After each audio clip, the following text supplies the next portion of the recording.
What's up, you guys? This is Django2 back with another video today.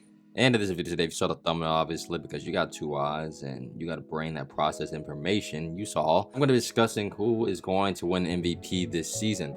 Now, obviously, we all know it's kind of a three-headed race for MVP right now. It's Joel Embiid, it's Giannis, it's Nikola Jokic, and all these guys are respectively putting their teams in winning situations this season. All these teams have great records, some of the best in the entire NBA, and they all have been putting up really historic numbers this season. I mean, we can talk about how Nikola Jokic is pretty much averaging a triple-double for the entire season, while Embiid is leading the league in scoring for the second year in a row, but this time doing it at a historic level. First big man to average over 33 points a game since Wilt Chamberlain, Kareem, who did it one season, and Bob McAdoo. And he's putting himself in some very elite company. That hasn't been done since 1975, and that's saying a lot. And of course, Giannis is putting up over 30 points a game, top 5 in points per game and rebounds per game, first in transition points, first and 40 and 10 games, and first and 50 and 10 games. He's also the first player in NBA history to average 30 plus points per game, 10 plus rebounds per game, 5 plus assists per game on 55% shooting in the season, which is also very, very remarkable. Now look, we can talk about Nikola Jokic's numbers all day long. We can even talk about Joel Embiid's numbers all day long. We can even talk about Giannis's numbers all day long on which guy should be considered the NBA MVP this season, because all these guys really pretty much deserve the award. They've all played at a very exponential level this season for their teams. But I feel like, personally, that Joel Embiid should win this year's MVP. And I hate to use the narrative in this situation, but let's be real. I mean, it does play a slight role. I mean, Nikola Jokic and Giannis have won these last MVPs, and really, it would be good to see someone else win. I mean, let's not get wrong. If Jokic wins it again, that's the third straight year. Giannis, I believe, he went back-to-back MVPs. And now it's really time to really see someone new win MVP. And Joel Embiid, well, to his credit, he's played like an MVP this season. I mean, let's not get it twisted. He just recently had over a 50-plus game, and he's doing it at an efficient level. I believe he shot over 80% from the field in that game against the Celtics or whoever team that was. He's leading the league in scoring as a big man. He's the first player to average over 33 points and 10 rebounds since the NBA merger.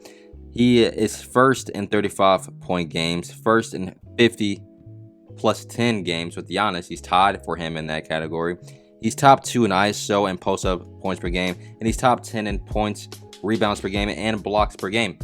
What the key difference really you can say, especially with Joel Embiid and Nikola Jokic, is that Joel Embiid is by far a much better defender. They both add so much value to their teams. I mean, but Joel Embiid is really, you can be honest, he's taking on an even more bigger load because he's scoring most of the team points. I mean, yes, him and Harden are the first duo, I believe, since George Gervin, and I can't remember the name of the other guy, to have both those guys, one, George Gervin being the scoring champion for that year, and for James Harden as well, and his perspective, as winning the assist title for this year. He's leading the league in assists. And there's also many other good players on that 76ers team, don't get me wrong, but Joel Embiid has been the primary dominant force for them winning games this year alone. To me personally, even though I haven't really mentioned Nikola Jokic much in this video, we all know, as I said before, the crazy amount of stats and numbers he's putting up this year. But with Nikola Jokic, another very competitive element to him is that really, just like how earlier I've been saying about Joel Embiid being a very dominant force for his team, when you look at the deeper stats, of course, which is why Nikola Jokic, in my opinion as well, has been winning these MVPs, he has played like the most valuable player for his team. When Nikola Jokic is playing, the Denver Nuggets are one of the best teams in the entire NBA. He raises his team like any other team, with the Nuggets outscoring opponents by 12.8 points per 100 possessions with Jokic on the court, which is the highest in the league. He has a plus minus of 645, which is 164 points higher than any other Nugget player. And Denver has outscored opponents by at least 10 points in 41 games with Jokic on the floor, which is the next highest total of the season, other than Milwaukee's Brook Lopez at 35 games. Not only all of that, of course, but if he's averaging, as I said earlier, dang near triple-double, and his team has the best record in the Western Conference. Now, let's get to it. They could have won more games this year, but the Nuggets really, after the All-Star break, kind of struggled towards the end of the season. They weren't winning as much games as they were in the past, but still, they finished with the first seed in the Western Conference. Kudos to them. But Nikola Jokic definitely has a strong case as well for MVP. But I believe, as I said before, that this race is really going to go down to, in my opinion, Giannis and Joel Embiid. I think voter fatigue does play a role in MVPs. Let's not get it wrong. I mean, this has happened before in the past. You know, it's sometimes the media, the narrative wants to create a new story. And, well, as we all know, Embiid has not won an MVP yet. And he's finished second last year as well in the MVP voting. And, well, for Jokic and Giannis, they've won these last few MVPs over these last few years in the NBA. And, well, it's really time to see somebody new win the award. And, well, why not Joel Embiid? I mean, he's played like the best player on one of the best teams in the NBA. Yeah, his team's not the best record in the conference, but they're top 3 in the Eastern Conference.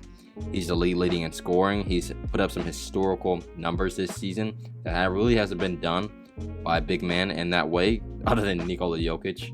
But I hate to be one of those people and say that narrative does play a role, but narrative, in my opinion, does play a role in this year and this MVP. Let's face reality. It's always pretty much played a role in many guys winning the MVP over the years. It's just something that has happened.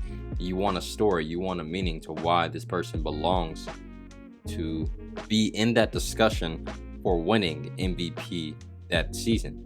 So that's why I believe as well that Joel Embiid, not necessarily even because of voter fatigue and seeing these guys win MVP over the years, even though that does play a tiny role in that aspect, but he's just putting up great numbers on one of the best teams in the NBA, and he has played like the best player in basketball. I hope you guys enjoyed this video. Look, there is really no right or wrong answer with this. Everybody has their own opinion. I think Joel Embiid should win. But hey, you may think Giannis should win. You may think Jokic should win.